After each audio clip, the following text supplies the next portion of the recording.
Sebuah gudang diduga menjadi tempat penyimpanan minyak ilegal di Jalan TPA Keramasan, Kecamatan Kertapati, Palembang terbakar. Peristiwa gudang minyak meledak hingga terbakar terjadi pada Kamis 22 September 2022, sekira pukul 12:30 waktu Indonesia Barat. Informasi yang dihimpun sripoku.com, gudang minyak meledak tersebut merupakan milik Saparudin, warga di sekitar tempat kejadian perkara, di mana hingga kini kobaran api masih belum bisa dipadamkan.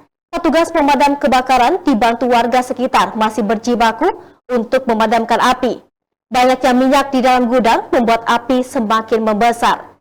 Hingga saat ini, wartawan sripoku.com di lapangan masih melakukan konfirmasi lebih lanjut atas musibah kebakaran ini.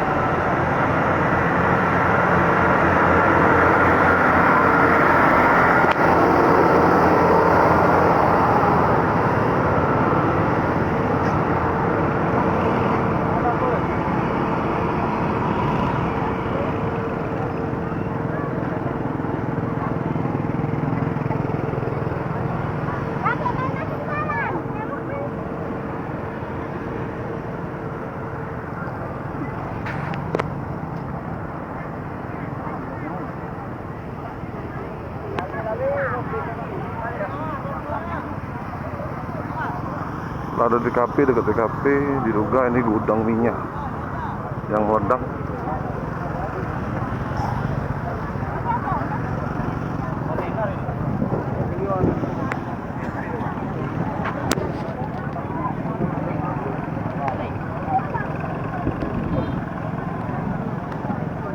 Api masih hidup.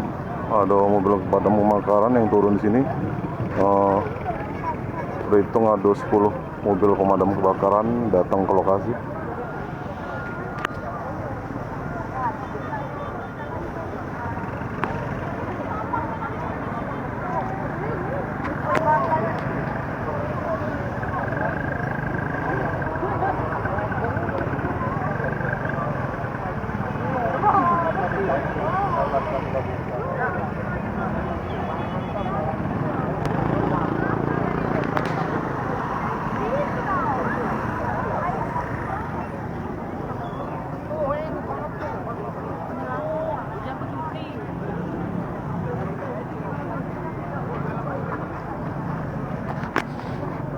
Hai pemirsa Sripoku TV, jangan lupa komen, like, dan subscribe, serta tonton terus berita-berita terupdate lainnya ya.